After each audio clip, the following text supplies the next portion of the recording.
This podcast is a proud member of the Fan Hub 100. Football without fans is nothing, so we've partnered with Fan Hub to put fans first. Search Fan Hub app to play your part in the journey. You're listening to the Voices of the Vic podcast with Ben Aiton and Mike Duffy. This episode contains some strong language.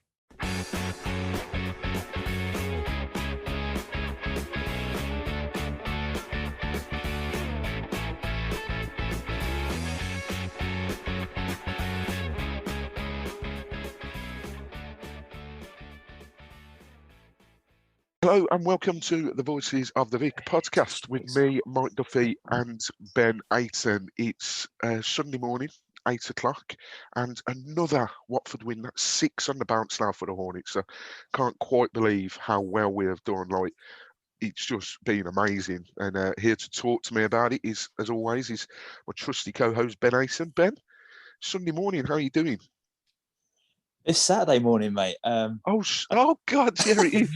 I was going to say I'm a bit muddled up at the moment because we played yesterday, Good Friday, but it felt like a Saturday. Yeah, I don't know about you, but I was settling down. I was fully expecting to watch Saturday night takeaway of Ant and Deck, and then there was nothing on TV. I was like, "What day is this? What's going on?" God. So yeah, it's actually Saturday. So thanks for that, mate. This weekend's going to be a bit confusing, isn't it? But yeah. I'm doing all right, mate. I'm glad that some restrictions have eased during the week, which have allowed us to meet up with more people during the week, and it's actually allowed us to start playing football again. I play six-a-side football quite a lot in Berkhamsted, and that league started up again on Monday night, so absolutely buzzing to be back with the boys and playing football again. So apart from that, it's been a really good week actually. Then yesterday's results and then other results going our way. As True Econ would say, it was a good Friday. It turned into a great Friday. Yeah, love it. Does Tommy Smith still play on a Monday night, does he, man? Yes, he does. I was in his league last season, but we got relegated. So he's in the league above me at the moment. Him and his brother Jack Smith are in the same team. Actually, Nigel Winterburn plays up there in the Vets League as well. Jesus, I was going to say, it must be, walking football? I'll be joining them in 2 years when I'm 35. Say no more. And I think since we last spoke, you've had your birthday, haven't we? We haven't had a podcast since, have we? Yeah, I turned 33 the other week. Nothing to shout home about. I didn't really do much. It fell on the Sunday, so I actually lost an hour that day, and that was my second lockdown birthday in a row. So I don't know what I've done to upset the gods, but yeah, they've hit you with a double whammy there. We'll change the clock to make the day shorter, and you're in lockdown as well. But no, that's great to hear. I mean, from myself, I've taken advantage of the new rules. Obviously, I was round a friend of mine yesterday, so it's another one of these Voices of the Vic episodes where I didn't watch the game personally. I was keeping tabs on Soccer Saturday, very nerve-wracking Soccer Saturday watching that was, and then just with my fitness update, I've lost another £2, so I'm down to £12 now, so 2 more and it's a stone that I've lost. So well done, mate. That's all been going. Thank you very much. Me and Ben aren't alone, as you would have seen yesterday. We are joined by Sam Ucko from the WD18 Fans Channel. Sam, thank you very much for joining us. How are you this morning on Saturday morning, and how's your week been? Yeah, no, it's been really good. Completely understand what Ben was saying, how it really did feel like a Saturday yesterday, just with all the championship games at 3 o'clock and then, a later kick-off as well. So, weird day yesterday, but I'm buzzing with the 3 points. The fact it's in Watford's hands now as well, and the fact that results are kind of going our way for once is a really good thing. So, yeah, I'm buzzing. My week, it was all right. Been on holiday at the moment because I'm in year 13. Obviously, we got kind of the last stretch of school before I kind of finished school completely. So, yeah, just been preparing for that really. Well, like you said, it's good that Watford have been playing well and making our weeks ultimately better, because it's very, very good at the moment. Right, as always, we will start with the team news now. Ben, me and you we always confer before putting our team lineups out on the podcast Twitter account before a game, and me and you were sort of trying to piece together how we were going to line up, and I think a lot of Watford fans were probably doing the same thing. So for those that don't know, obviously with the international break, I think we had 11 called up in the end. Off the top of my head, Ken Sema played a full 90 minutes just 48 hours before. Danny Bachmann actually only ever made the bench out of the 3 Austria games, which is very, very bizarre. Schuster Kung played for Nigeria. Messina played for Morocco. Andre Gray played for the Jamaica. So we had that, to name a few, we had quite a few players go. So we were sort of thinking, right, well, how are we going to line up? And then obviously Sarr took a knock against Rotherham, so he missed the Birmingham game. And then we was like, we're probably not going to see him today. We might see him on Monday against Middlesbrough. But the team news, Ben, when it come out, Gosling and Sema out, Zinkernagel and Sarr in. Like, yeah, so a real sort of surprise there with the inclusion of Sarr, wasn't it? But you were confident that he was going to play, weren't you, Ben? Yeah, I thought the social media team was pretty quiet during the week, and that normally alludes to maybe him being fit for the game. Like, you wouldn't really post videos of him in training to give the opposition a bit of an inkling to think that he was actually going to start. So I just thought there was something behind the scenes that kind of gave me hope that Sarr was actually going to start. And then also seeing that Sema played 48 hours before the game as well, I really thought they was going to do everything in their will to actually get Sarr to play, because you couldn't have gone into that game with Sarr and Sema both missing from the starting lineup. It was great to see Zinkernagel come back into his side as well. He fully recovered after that little knock on his ribs that he took against Rotherham away the other week. So it was good to see him come back in as well. And it was good to see Kabasele back on the bench. I know we didn't see him come off the bench or anything yesterday, but he's been out for a long time. So it's good to see that he's fit now enough to have an appearance on the bench. Yeah, absolutely. And Sam, a massive sigh of relief, as I say, to see Sarr on the pitch. Was you perhaps expecting it to be a bit too soon as well, maybe? Yeah, I think you always have to be careful at this point in the season because, you know, it would be very plausible for Sarr not to play yesterday, not fully fit, and, you know, take a hit and probably miss the remainder of our games. And, you know, obviously don't really want to take those risks. I look at, you know, Tom Cleverley, who people were expecting to be on the bench yesterday, but he supposedly took another minor knock in training, so they gave him the rest. But I was surprised to see Sarr fully fit. But, you know, as surprised as I was, equally as good to see him back, and he played an absolutely massive role in us getting the win yesterday. So absolutely buzzing with that, and he's going to be massive for us in the run. Yeah, absolutely he is. And you talk about playing a part. We're going to jump straight to that moment now. Ben, that ball from Messina, that crossfield ball, it was like having Etienne Capoue back, the way he was spraying those crossfield balls. Pinpoint it was. It was just high enough where it was just over the Sheffield Wednesday defender's head, and it literally landed pinpoint at his feet. So that ball from Messina, I want to say well done to him, because that was crazy. And then he obviously, Sarr doing what he's pretty much done all season. He's crossed the ball in. Success would have been there to tap home, but Tommy Lees, I think his name is, got the own goal and put it into the back of the net. There was maybe, I think the lino put his flag up, because I think he probably thought that Success had touched it on the way in. But Chris Kavanagh, who is usually a Premier League official, went over, had a chat with him, and then decided, no, it's a goal for Watford. But Ben, we start these podcasts, it seems to say, it seems like we start these podcasts the same sort of every week, in the sense of we're always getting that first goal at the Vic, and we're always getting that early goal. And do you think yesterday, I know perhaps jumping ahead a little bit here, but do you think yesterday that was key to get the early goal because of how the rest of the game sort of panned out?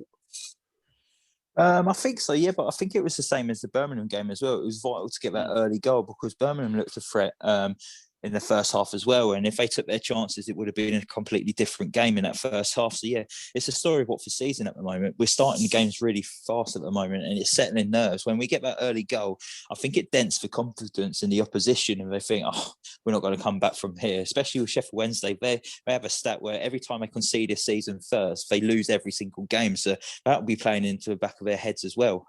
Yeah, fantastic start from Watford yesterday. Like you say, that ball from Messina was pinpoint accuracy, and that's something that Capoue's probably taught him on the training going numerous of times back at London Colney.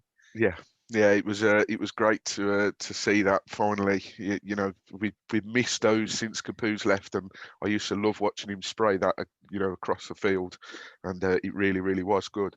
But Sheffield Wednesday, for a team that was sort of they're in trouble big time basically. So they looked a decent threat, didn't they?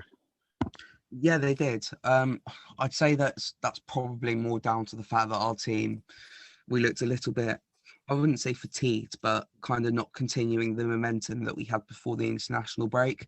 Yeah. I mean, we were just saying off air how Barry Bannon absolutely ran the show yesterday. He was absolutely incredible for them.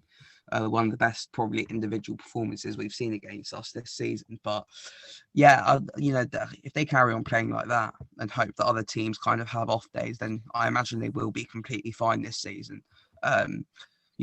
Perhaps their league position doesn't reflect their true abilities because of their points deduction, but they caused us a few problems yesterday. I thought Jordan Rhodes probably should have scored that chance at the back post, which he hit over the bar. But overall, I thought we did manage the game pretty well. Troost-Ekong and Sierralta were solid as always, so not much to complain about overall. Yeah, and it's interesting you mentioned that points deduction. It was 9 to start with, then it got reduced to 6.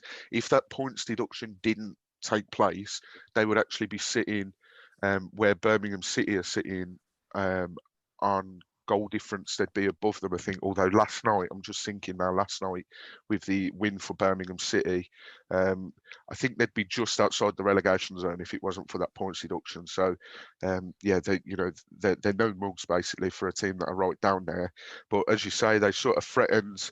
I think the first one really was, I think, they've got some very difficult pronunciations of names in this squad, so I'm going to butcher a few of these. But Pelu Pessi, I think he sort of had a shot on the edge of the box, but it didn't really trouble Backman. And then Hog Hyde also, he headed from a near post corner, but he nodded wide. And then obviously, as Sam mentioned, Jordan Rhodes probably should have done a little bit better from that one. But I think that was in the second half, I believe. But it's just at the moment about getting that first goal, and we seem to be doing that. I think there's a stat out there. I can't think how many games we've played at home this season, but I think there's only one game at home this season where we haven't scored the first goal. And I think that was the Cardiff game, which we lost. So it really is vital. Going into half time, as you say, the game sort of petered out a little bit from Watford. And I think it was perhaps evident that the international break perhaps didn't do us very, very well. I was always a bit worried. In fact, Ben, I'd like to get your thoughts on this. Going into the game, was you perhaps worried that the international break would come at the wrong time for Watford and would disrupt the flow? Or was you thinking, well, it'll actually give us maybe a little bit of a breather and then we can go again? Because a few players were looking a bit tired. And I know, there was that game where we didn't have a midweek game and it was a week till the next one. I think it was from Forest to Cardiff. And obviously people were saying Sema needs a rest and everything else. So what were your thoughts on the international break coming at the time it did? Well, I don't like the international breaks at all. I completely hate it. I think it disrupts everything, especially when you're in a title run like this. I said it, a title run, not just a promotion run. This is a title run now. Well, you laughed at me about 4 weeks ago when I said we could catch Norwich, and now we're 6 points behind them and still got to play them. So yeah, it's a title run. This is, but yeah, it completely disrupts momentum as well. Before yesterday's game, that was 5 win on a bounce. Then players, they go away for international break. Troost-Ekong was playing for Nigeria and had to get a flight back Wednesday. Sema, who really needed probably not to go on the international break, played full 90 minutes against Estonia, which was pretty pointless, really. And then he travelled back early Thursday morning. So all the players that would have wanted the rest all ended up travelling away to their international countries and playing. So it's just frustrating more than anything. What you'd want is maybe to Cisco to say, come on, just maybe stick around. You can play for your countries another time. Let's try and get Watford promoted. But you can understand players wanting to represent their countries, can't you? Yeah. I think Daniel Backman's got reason to feel a bit sort of hard done by, though, because like I said It's at an the odd top of one, the isn't show, it? like they played 3 games, I think, and he was only on the bench for one of them. And now I don't know who their normal goalkeeper is, but it is very hard. So I would have expected him to at least play one of them. So he perhaps feels a little hard done by, to be honest. But yeah, it is very, very hard. But as you say, luckily we managed to sort of scrape a 1-0 really. But going into half time, the possession stats for Watford were 51% with 48% possession for Sheffield Wednesday. 5 shots in total for Watford, 2 on target, 4 for Wednesday, 1 on target, 3 corners each, and we just outdid them on passes with 206 to 190. Now, Sam, going into the second half, it was that second goal that we really, really needed, wasn't it? Because if we were going to put this game well and truly to bed, was you perhaps a little bit worried that we were chasing another goal against a team like Sheffield Wednesday, or was you confident going into the second half that we'd have enough? Yeah, I think when as a Watford fan, when it's a 1-goal lead, I think you've always got in the back of your mind, I think back to the Cardiff game a couple of weeks ago when we went 2-1 up with 30 seconds to go or something, and I was still thinking, oh God, we're gonna bottle this or something. Yep. But yeah, I did feel like we needed that second goal to kill the game off, because particularly in that first half, I didn't really think that, we spoke about the threats that Sheffield Wednesday did give us.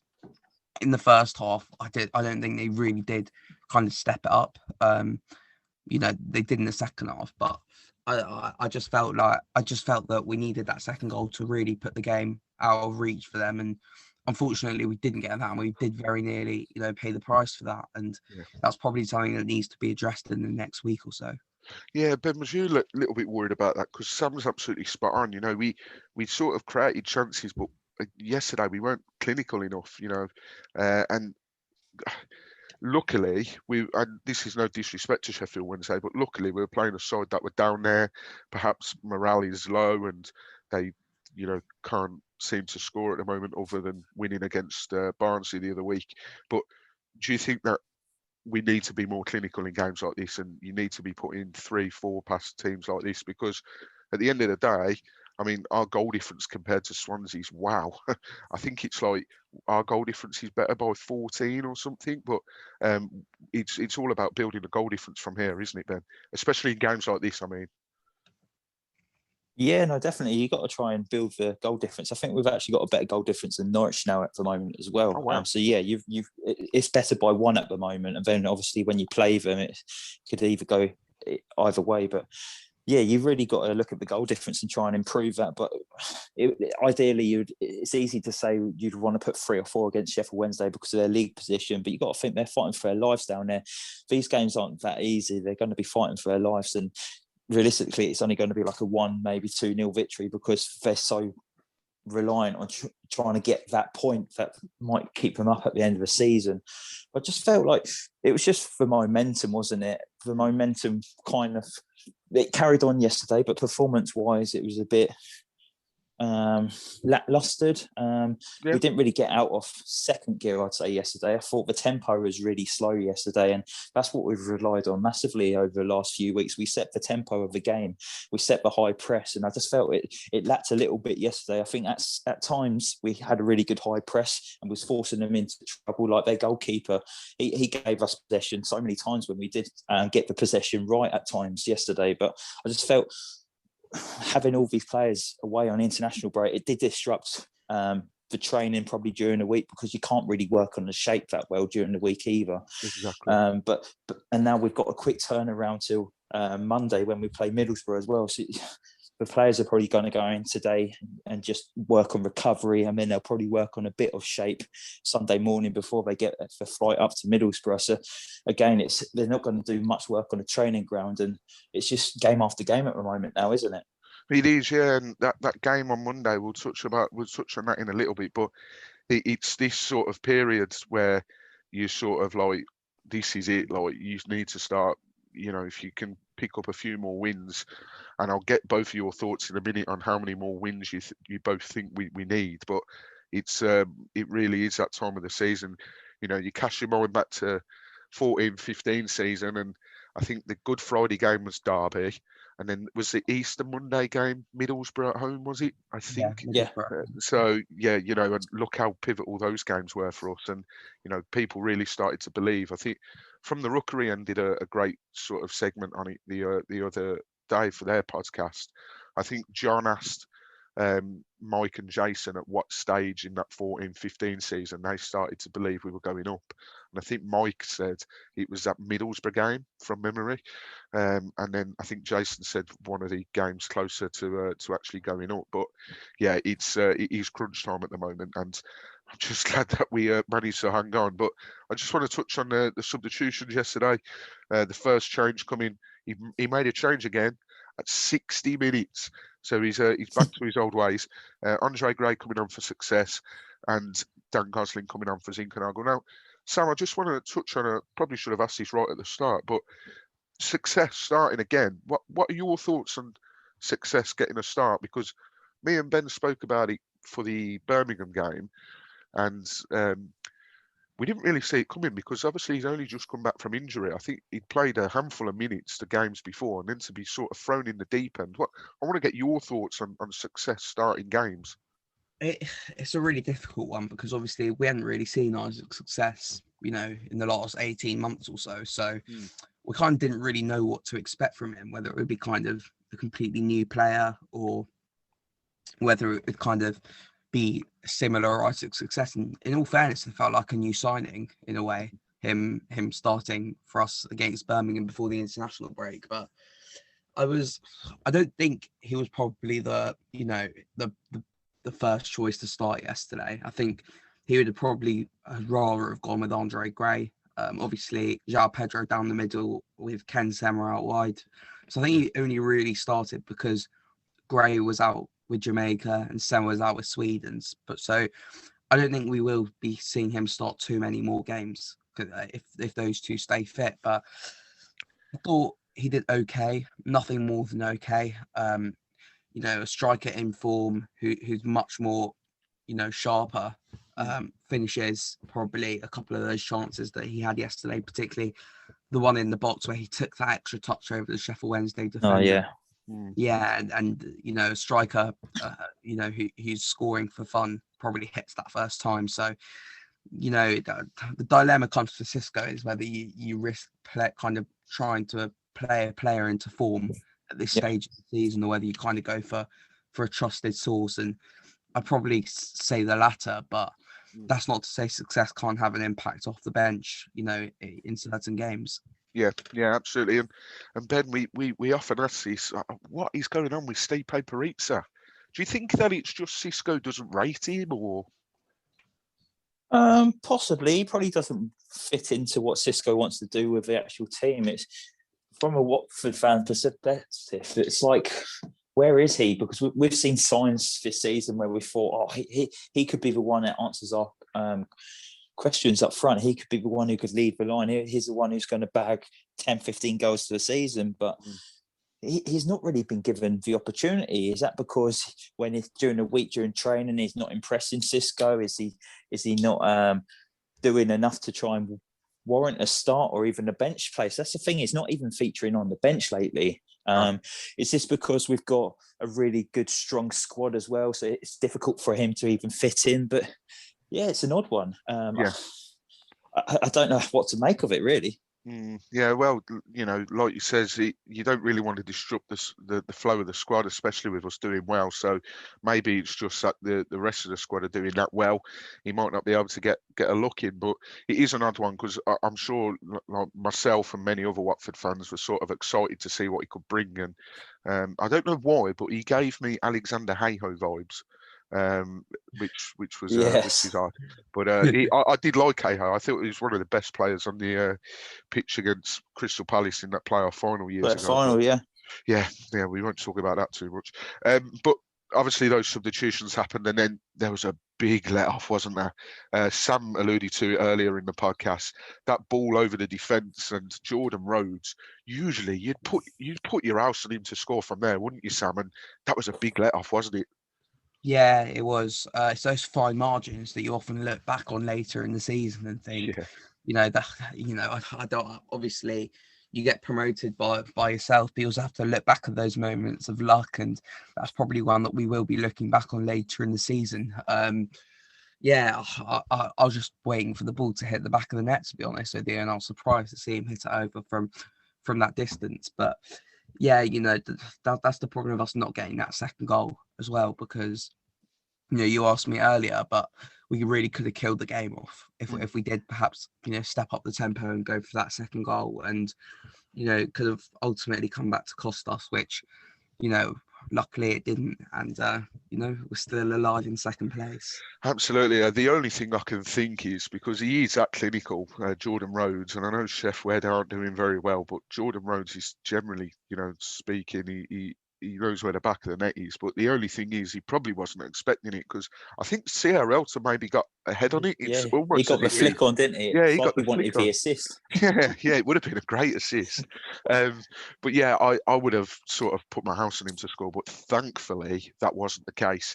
Ben, we made a substitution on the 72nd minute mark. Ken Sema come on for João Pedro.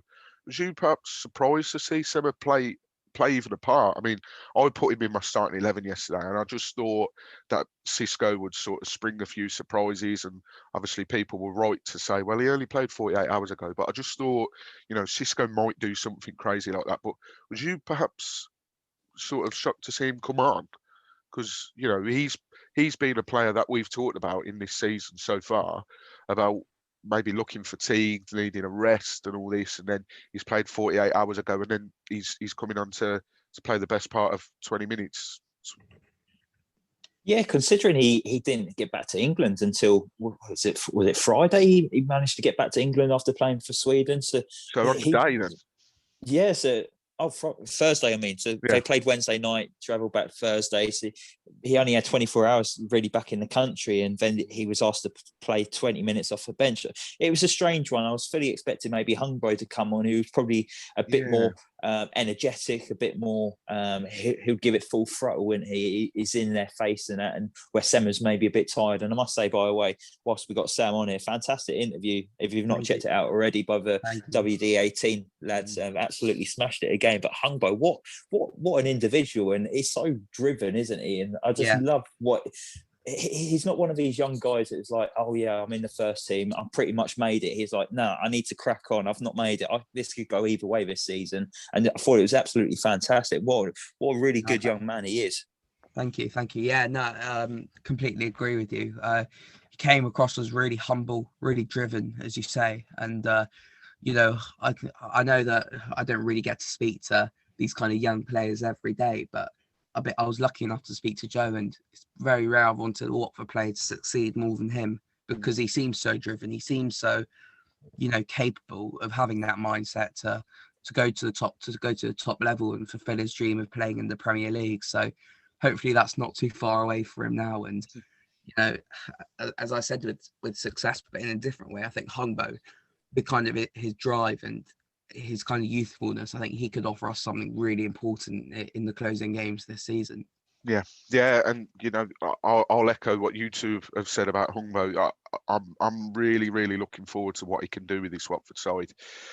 So it's going to be very, very interesting. It's been a while since probably a young prodigy from the academy has sort of excited me this much.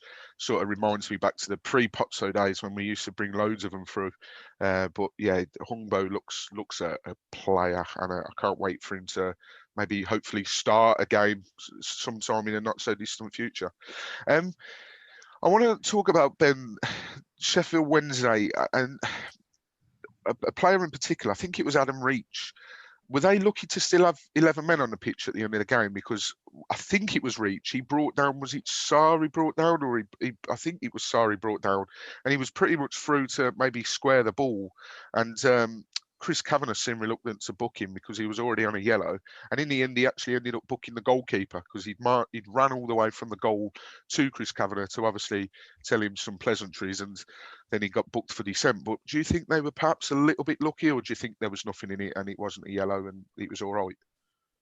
Yeah, on another day, he would have been given his marching orders. I thought there was a couple of examples yesterday. There was another Wednesday player who was on a booking and he could have got a second yellow card yesterday as well. But I think the ref felt sorry for him yesterday, only because I think the ref messed up a little bit because the guy went down holding his head after Sarr's leg caught him. And then I think Reach tried to bring him down and then he ended up playing on. And if the ball went in the back of the net and the Wednesday player was on the floor, needed treatment for a head injury, and then he went to send the Sheffield Wednesday guy off for a second yellow card, I think that's probably why he didn't send him off that. Yeah. And, there was a lot made, I was speaking to my brother about it and he said that the ref perhaps didn't have a great game, which is odd considering personally, on a personal level, I don't want to turn this into a refereeing podcast, but I think he's probably our most exciting up and coming official in England. He refereed in Europa League. He's had a few. Did you watch the Spurs game when we was in the Prem? Yeah, other than that cock up he had where he should have disallowed Dele Alli's goal and then he gave a penalty for Delafeu. Yeah. If he's one of the best up and coming refs, mate, God help us. No, I know what you mean. Other than that goal, I should have said other than that game, that horror show at the Tottenham Hotspur Stadium. I do think he did the Manchester derby this season. He's done a few big fixtures. Yeah, so, I know what you mean. Yeah. He's he perhaps didn't do very well yesterday. We've got the ref that gave the penalty last night for Birmingham, by the way, the penalty that wasn't a penalty, their second one. We've got him on Monday. Tony Harrington, the one that was in charge of the Bournemouth fight down in Bournemouth. So yeah, that'll be interesting. Hopefully he gives us a dodgy penalty. And then there was one more change where Sanchez come on for Chalobah. I think we used to seeing Sanchez come on in that role where he comes on sort of last 5-10, maybe to calm things down and sort of bring fresh legs to the midfield. And then the 5 added minutes, they sort of ticked by very, very slowly as they do when you 1-0 up. But we held on for the win, and that was the most important thing. 1-0 win come that final whistle, 48% possession for Watford, 52 in the end for Sheffield Wednesday, 11 shots for Watford, 2 on target, 8 shots for Sheffield Wednesday, 1 on target, 5 corners for Watford, 3 for Sheffield Wednesday. Sheffield Wednesday actually put more passes together than we did, which is a rarity that you tend to see at home. So we had 408, they had 438. So they're not one of these teams that just hoof the ball. They do want to try and get it on the floor and play, but that win, when that full time whistle went, as I say, I was watching on Soccer Saturday when Paul Merson, they went to him and it was one of the last scores to come up on the video printer at the bottom, and I was like, come on, please. But yeah, when that full time whistle went, I'm sure me, as everyone else, was very, very relieved. Ben, obviously we didn't know what was going to happen, but we can only look at our results at the moment, and then anything else is a bonus, really, isn't it? And luckily, just at St Andrews last night, you just got to focus on ourselves. I've said that for a couple of months now. Just not worry about anyone else. Just focus on our own game. And since then, I think we've gone on this amazing run. Maybe 10 wins out of the last 11 games, and it's just fantastic. 6 wins on the spin for Watford. I think we've maybe. Last time we did that was when we was back in the Championship last time when we got promoted as well. It was a really ugly performance yesterday. It wasn't Watford at their best, but we've managed to get the win, and that's all what matters at this stage of the season. It's not really about performances, it's about results and what can get you over the line. So I thought it was really good yesterday. We didn't really get much out of our creative players. We didn't really get into the right areas to be clinical enough. I think that's the only thing that really needs to address this week. But once again, our defence created the base for us to win the game, didn't they? Nothing really gets past Siriota or Trusu Econ, and I must say Trusu Econ was outstanding yesterday. We had a few questions when we asked people for questions a few weeks ago. Lots of people were saying Trusu Econ needs to come out the side, and I said that Trusu Econ probably needs a bit of pressure from people coming back into the side. And I think since Cabaselli's been getting fitter and fitter, I think Truce Econ's performances on the pitch has got better and better. And for him to be on the bench yesterday probably pushed Truce Econ even more. And especially him coming back from the Nigeria game as well, thinking, is the gaffer going to play me or not? But Cisco gave him the the confidence to go out there and play, and he put in really good performances, and I thought that's probably one of his better performances this season. And I must say his passing's got so much better over the last 6 weeks as well. I think with a lot of Watford fans have been critical over Troost-Econ's passing. I think he reminds me of Miguel Britoff sometimes, who is a fantastic defender but couldn't pass the ball. But it's similar to Troost-Econ, but I feel like he's really worked on his passing lately. And he did an interview a few weeks back as well, and I think he even alluded to saying that he knows his passing hasn't been great, but he's going to work on it. And he looks at stats after games and that, and he's really done that, and I'm really, really impressed with Troost-Econ. Yeah, I think a lot of people will agree on what you've said there. And I think just before we go to an ad break, I think we've had a few games this season where we've won scrappily and said, oh, those are the games that you have to win scrappily. You know, it will mean goods towards the end of the season. I think yesterday was a true example of that. So, yeah, a 1-0 win for the Horns. We're going to go to an ad break, and then after the ad break, it will be part 2 of the podcast. Just a few bits of few stats which Ben's managed to get together, and then look ahead to Monday's game.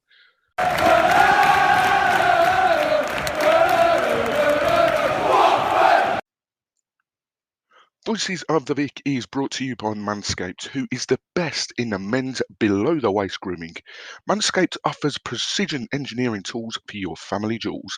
Manscaped is trusted by over 2 million men worldwide. Join the movement for all your below-the-waist grooming needs. Get 20% off now and free delivery with the code VOTV at manscaped.com. Manscaped has just launched in the UK, and we've gone years without using the right tools for the job. You can be one of the first men in the UK to experience their life-changing products. That's why Manscaped has redesigned the electric trimmer. The Manscaped engineering team has perfected the greatest ever ball trimmer ever created, and just released a new and improved Lawnmower 3.0 in the UK. The 3rd generation trimmer features a cutting-edge ceramic blade to reduce grooming accidents. Yeah.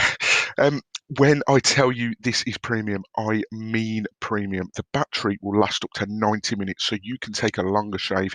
It's waterproof as well, so it allows you to groom in the shower. And one of the coolest features is the LED light, which illuminates grooming areas for a closer and more precise trimming. They've also upgraded to a 7,000 RPM motor with quiet stroke technology. And let's not forget about the charging stand.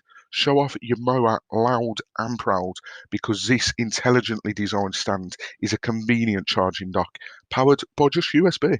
So if you're listening right now, I want you to experience that firsthand for yourself. Let's get that bush to the touch clean. It's 20% off plus free delivery with the code VOTV at manscaped.com. Make your testes your besties. Get 20% off and free delivery with the code VOTV at manscaped.com, and your balls will thank you.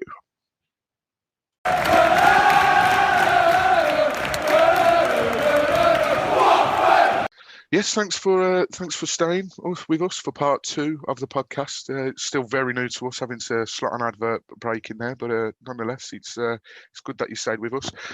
Just a few topics and injury news, and then we'll go on to your questions. Ben has been hard at work, obviously getting the statistics for us. Yesterday, that's 50 points that Watford have gained at Vicarage Road this season, 55-0. And then in terms of the points we've achieved so far, 78 points is the most Watford have achieved after 39 games of a league season, since 3 points were actually introduced for a win back in 81-82. And then for those that are interested as well, the comparison to the 2014-15 side, they had 72 points at the same stage. So we're 6 points better off. So hopefully it ends in the same result. Although, Ben, you seems pretty confident of maybe even better in that and going on and winning the league. Do you actually think that Norwich will slip up even more, and that will allow us to, obviously, like you've mentioned, we've still got to play them, but do you think that they've got a few more slip-ups in them, or...?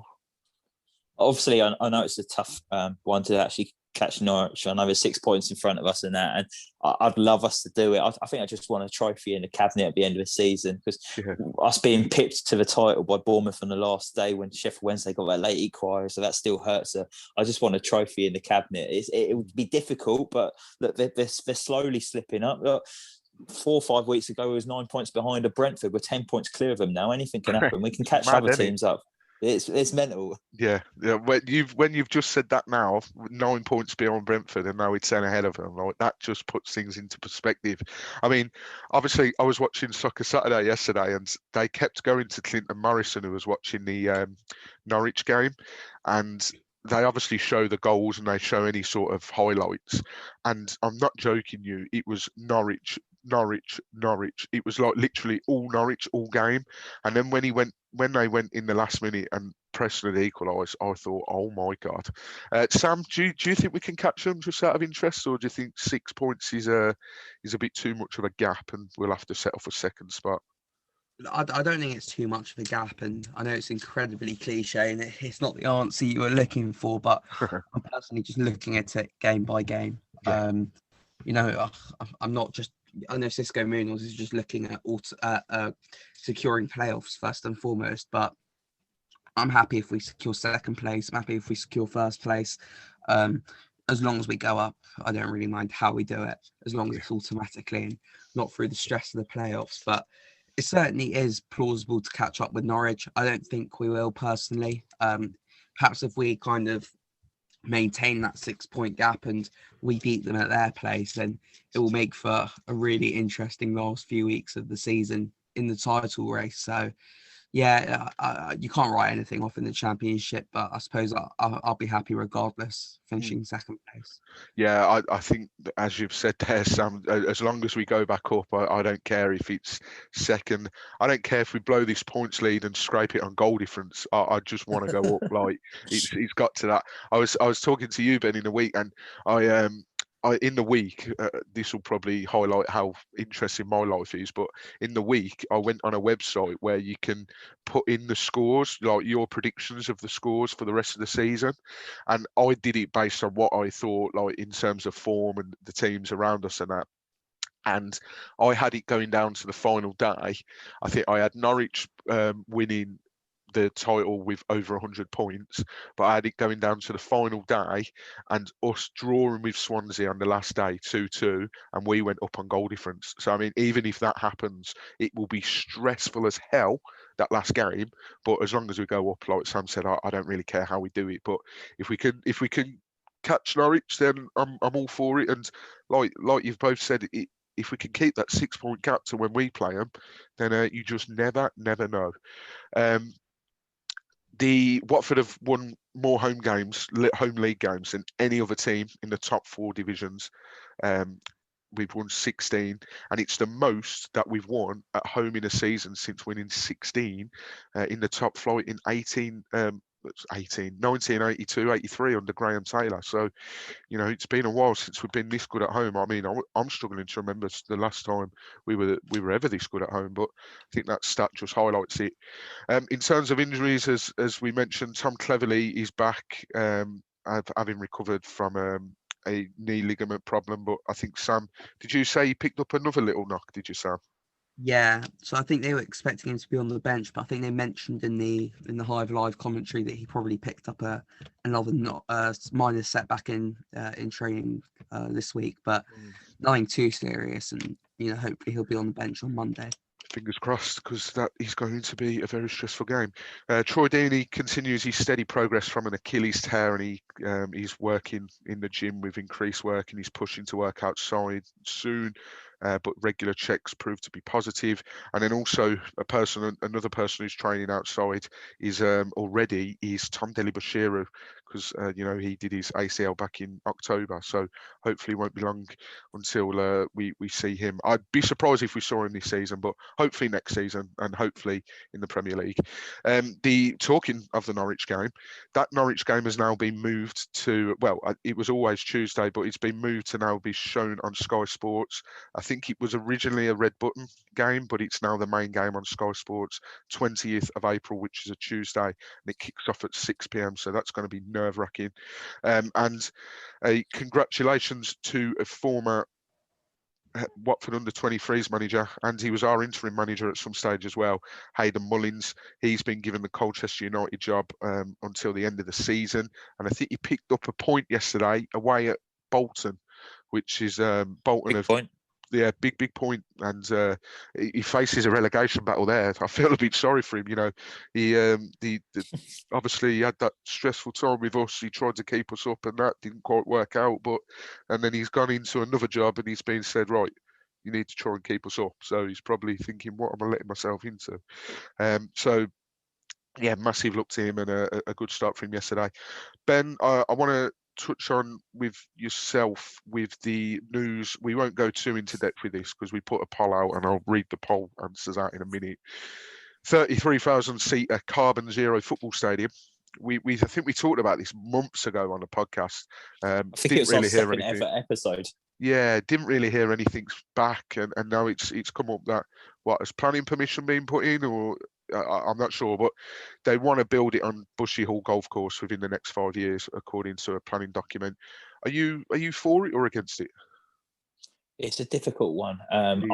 Ideally, I don't want to move away from Vicarage Road. If we could make Vicarage Road bigger to fulfil what Watford want it to be, I'd love to do that.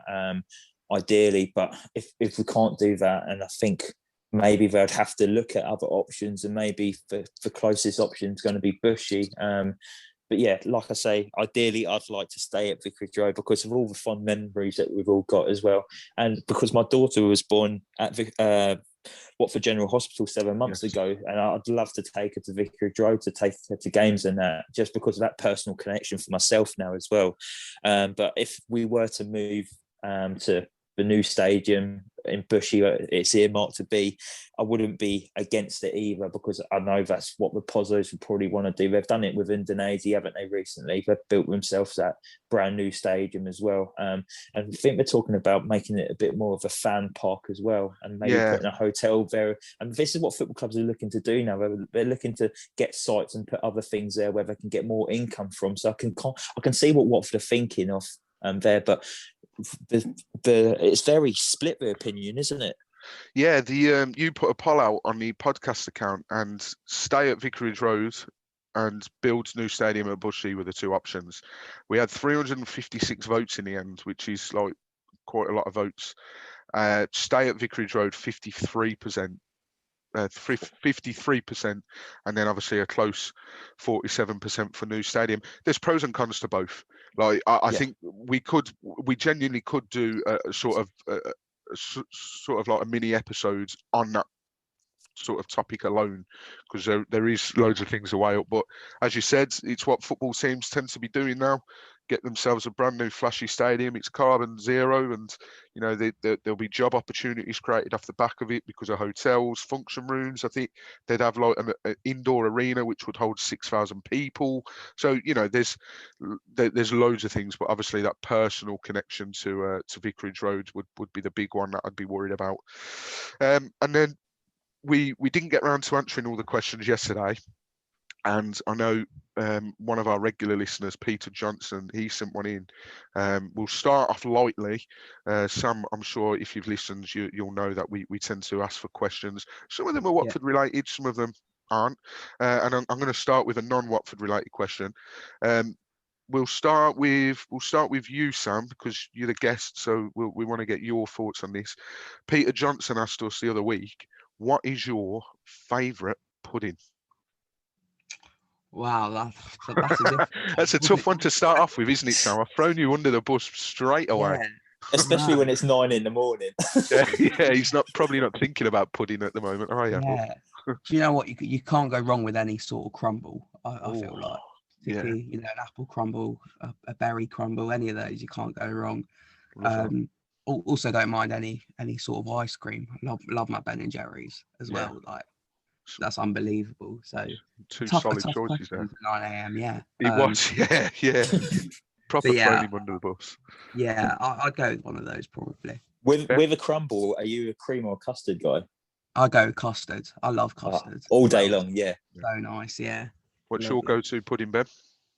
I love a chocolate fudge brownie, or I do like a sticky toffee pudding as well.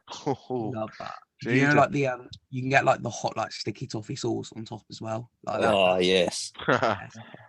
I think I'm going to. I know what we're all having tonight. Yeah. I think I'm going to have it for breakfast, mate. Let alone tonight.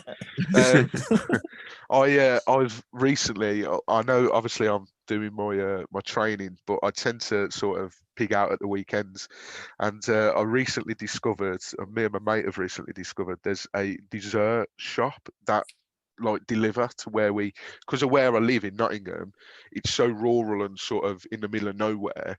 You don't get your big the big guys deliver. So Domino's don't deliver, McDonald's don't deliver, none of that. We've got like takeaways in the village where we live, but we've recently discovered on Just Eat that there's a dessert shop that will deliver. So we've been hammering it the last few weekends, and I must say, hot cookie dough for me is probably my favourite dessert.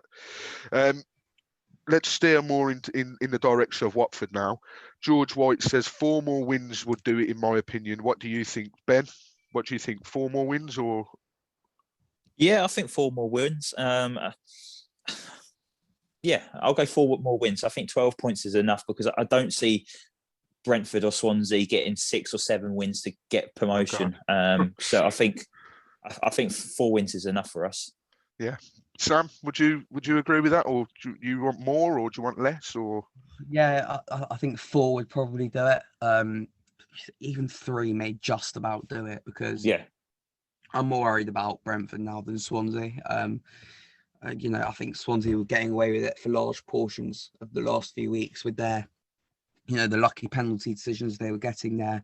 I don't know how much either of you follow things like XG, but like their XG was getting worse by the week as well. So they have been getting quite lucky. So I'm more worried about Brentford, but I feel like perhaps maybe 3 wins and a couple of draws could do it as well. Yeah. I'm going to say I was speaking to Sam before we were recording, and this is going to come back to bite me on the arse, but I was saying, other than Ayew, I don't think Swansea, and probably Horahan as well, I don't think Swansea have got goals in them. And the same with Brentford. You look at Ivan Toney scored 28 goals this season, which is absolutely phenomenal. You take him out the side, and I think, Sam, you were saying, was it Fosu? He's the next highest goal scorer with like 8. So quite a big gap.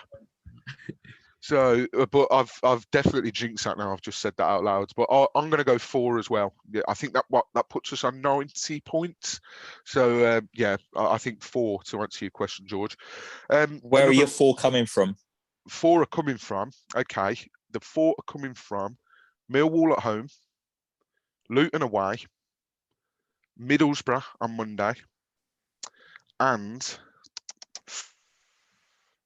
Swansea last day at home. Sam, where are your 4 coming from? Yeah. Brentford's second top scorer, to have a look, it's Sergi Canos on 7. 7. I mean, the gap is ridiculous. Yeah, it's massive that. So I'll go the 3 home games. I'll go Reading. Yeah. Reading, Millwall, and Swansea, and I'm going to go for Norwich away. I think we're going to win. I like that confidence. Some big games here. Ben, your 4 wins, where are they coming from? I think it's going to be Reading at home, Luton away. I'm with Sam. I think we'll get 3 points at Norwich, and then Millwall at home. So I think we'll be all tied up before we play Brentford and Swansea. Oh, bloody hope so. That'll be really good though, because we can enjoy the last couple of weeks. Exactly, yeah. But unless we're going for the title, which I feel like will be, much less stressful than hanging on to our automatic promotion spot, I hope that we can give the likes of Joseph Hungbo probably a couple more minutes. Like the likes of Jeremy and Ngakia, who will probably stay next season and might not be getting first a lot, by no fault of his own, because Kiko's been unbelievable. He hasn't probably been starting as many games as he would have thought. So probably good opportunity to give those guys a run out if we can, get it all done before the last couple of games. Yeah, I agree. It'd be a lot less stressful for us watching as well. I forgot about Reading. I might change. No, in fact, I'm going to stick with who I've said. I just think that Reading could be a banana skin, although they were. I don't know if anyone saw that miss yesterday, but wow. A regular listener of ours, Jamie Davis, has asked, who is your favourite Watford player from the first 11 in the squad from yesterday? Ben, starting with you, who's your favourite Watford player in that team? It's a tough one. I've got lots of favourites, but if I'm to pick one, I love a centre midfielder. So I love Will Hughes. I love what he offers to the game. Yeah. I think we've improved massively since he's came back into the side, and it just shows what we was missing in the first part of the season. Yeah. Sam, do you have it's difficult to nail down one favourite, but is there anyone in particular that sticks out for you that's a favourite? Yeah, I mean, I would have said Will Hughes, but just to be different, I'll go with Francisco Sierralta. Yes, because of how good he's been this season. And I know we talk about Will Hughes kind of transforming the side when he's come in, but Sierralta's kind of been completely solid since he came into the side.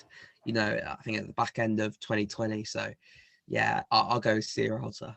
Yeah, I just realised we answered one of the questions already, and I didn't actually look at this.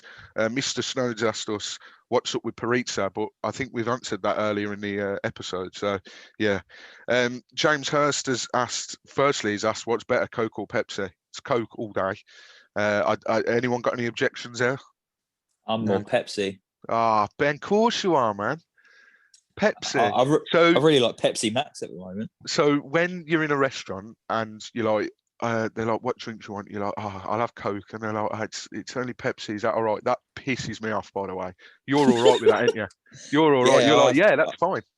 Yeah, that's made my day. I'm happy with that. I'm not complaining. I'm not kicking off at the bar. I mean, it's very rare I do offer a Coke when I'm in the pub. But it is what it is. And then he's also asked, I think we've actually answered this as well. What do you think about our chances of winning the title this season? I think we've pretty much all agreed that we need to keep it at 6 points to when we play Norwich, and then who knows? I mean, I personally don't think it will happen. But listen, if we come to the Norwich game and we're still 6 points adrift, then maybe, just maybe. And then David Hart has sort of, I think it's more a rhetorical question. Can you get a transfer fee for a groundsman? I mean, the work he's done at this season, it's Scott Tingers, I think his name is, Scott Tingley, sorry. The work he's done this season is phenomenal, isn't it, Ben? Like, it's a carpet. You look at some of the teams, especially the bigger teams, even in the Prem, I think, what game was it? I was watching Aston Villa the other week, and their pitch is looking a bit patchy in places. I think Man City's pitch probably as well, looking a bit patchy. And then you look at Watford's, and I don't know what he's doing different to the rest, but it's just it's in pristine condition, isn't it, Ben?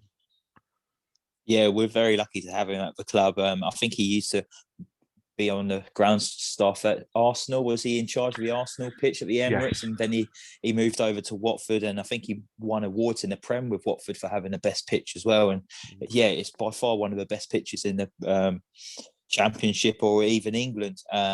Fantastic work by him and his other ground staff as well. We're really privileged to have him at our club. Yeah, massively. And just going back on the whole Bushy move, just want to read out a question that, well, it's not really a question, but John Parslow said, how the hell do I get to Bushy Park from Rickmansworth on a Saturday afternoon for a 3 p.m. kickoff? I think an away day at Villa will be a shorter trip. I never go near that area on a shopping day due to the traffic, even without football matches on. So yeah, I think that probably points in the direction of his thoughts on the move anyway. But yeah, thanks guys as always for your questions. We really do appreciate them. It sort of, like, I was going to say lighten things up, but we don't really need anything else to lighten things up because the way that Watford are playing at the moment. We're just going to end the pod on the next game. It's a very, very quick turnaround. We've got Middlesbrough on Monday, away at Middlesbrough. Sam, going into this one, they're coming into this game off the back of a 3-1 defeat to Bournemouth. How are you feeling going into it, considering we're away and it's Middlesbrough? They tend to be quite a tough nut to crack, although Bournemouth seemed to crack the code yesterday. Yeah, going away to a Neil Warnock side is never easy in the Championship. I mean, we've made light work of it in the past when we went to Leeds and won 6-1, but yeah, yeah, but it's going to be a really difficult game. I actually think it's going to be our most difficult in the run-in. that's kind of my unpopular opinion, but I just feel like that's got the real potential to kind of a place where we could slip up at the Riverside. But at the same time, I feel like if we win that game, because it's our most difficult game, I think that could all but seal it. You know, hoping that one of the other two slip up as well. So yeah, you can't not be confident with the form that we're in, but also have to be cautious that it's got the potential to be a really difficult game. Yeah. And Ben, your thoughts going into it as well? It's a tricky game, as Sam's alluded to. Obviously, other than that 6-1 win that we got against the Neil Warnock side, they tend to be quite stern teams to break down, don't they? I mean, we only won 1-0 the first game of the season, and that was an absolute snorefest, that was. Yeah, I actually agree with Sam, and I don't think it's as unpopular as you might think, Sam. I think a lot of people might be quite wary going in here. I think it's a potential banana skin. They're very good at home. I think they've won their last 2 games at home. They've beat Preston 2-0 and Stoke 3-0, keeping clean sheets in both. So I think it's going to be a really tough game. And with João Pedro probably being out as well after he went off injured yesterday as well, I think we could be maybe a little bit light in some areas, especially up top if we're looking to play Isaac Success again. It's one of those. If we go there and get the result, we're going to be absolutely buzzing for it. But I'm dreading watching it. I think it's going to be another game that we'll be sitting watching behind the couch. Yeah, definitely. I think, as you pointed out, they're the 8th best home record in the league. I mean, nothing in comparison to ours, but 33 points picked up at home out of 19 games. So, not too shabby. They're occupying there with the likes of Reading, Barnsley, Brentford. Brentford have only picked up 36 at home, and Swansea have only picked up 38. So that's to put into comparison. It will be a tough game. And as you said, I don't think it is as unpopular as you might think, because it is going to be a tough old game. And I think if we win that one, that will really show grit. I mean, I feel like I'm saying that about every game at the moment, but if you win that one, I think that will sort of determine, right, we mean business. And, it'll be a bit like the bank holiday, the Easter Monday from 2014-15 season against Middlesbrough as well. So hopefully it'll be the same. I'm going to kick things off with the prediction. I'm actually going to go to... Do you know what? I'm gonna mirror the score that it was for the last time we played them on Easter Monday. I'm gonna go 2-0 to Watford. I keep going 2-0 at the moment, but I just feel like that's comfortable enough for Watford. But it will be a tough game to sort of crack the defence. Sam, what's your score prediction going into that one?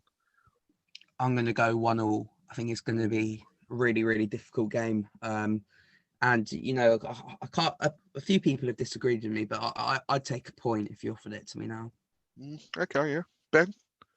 Yeah, I'd probably take a point now as well. I would ideally love 3 points, but it's such a tough place to go to, Riverside. And like you say, Neil Warnock side as well, they're going to be really, really set up really well, like they were when they came to Vic at the first game of the season. And that was, he didn't really have many players in, but he brought in from transfer market. I think he only brought in 1 player. So it was pretty much the squad that he took over last season when they just stayed up. So he's done a fantastic job with Middlesbrough this season. And for him to be just outside the playoffs as well, which I think both of us, Mike, we both tipped him for a playoff spot this season as well, because we just know how well Neil Warnock does with these kind of clubs. But yeah, I'm going to go for a draw as well. To be different, I'll probably go for a 2-2 draw. Ooh, 2-2. There'll be goals. We're hoping that Preston can do us another favour after pegging Norwich to a 1-1 draw yesterday. They've got Swansea at the Liberty Stadium on Monday, and then on Tuesday, Brentford are playing Birmingham City at home. So hopefully Birmingham can do us a favour as well. And then Norwich are also playing on Tuesday at home to Huddersfield. So yeah, it's going to be if we are going to draw, hopefully the others drop points in those games as well. But yeah, it's been an absolute pleasure as always to speak to you two. And Sam, it's been a pleasure to have you on. Really do appreciate it. I jokingly said when on Twitter, I says when we had all the other WD18 guys, I'm pretty sure that it was all wins that we had them on for, and I was hoping that you'd be the clean sweep and the 100% record for WD18 on this podcast. And luckily it turned out it probably wasn't the prettiest game, but it's a win is a win, and that's all that matters at this stage. And Ben, really enjoying doing these with you at the moment because of how well we're doing, and let's hope soon we can be talking about the Orns actually being promoted. But yeah, for this week, that is all. Enjoy the rest of your week or weekends. I'll try and grasp what day we're on as well after cocking up right at the start of the pod. But yeah, enjoy the rest of your week. Enjoy the rest of your bank holiday weekends. And we go again on Monday. And myself and Ben will be back in your ears very soon. But stay safe and come on, you Horns.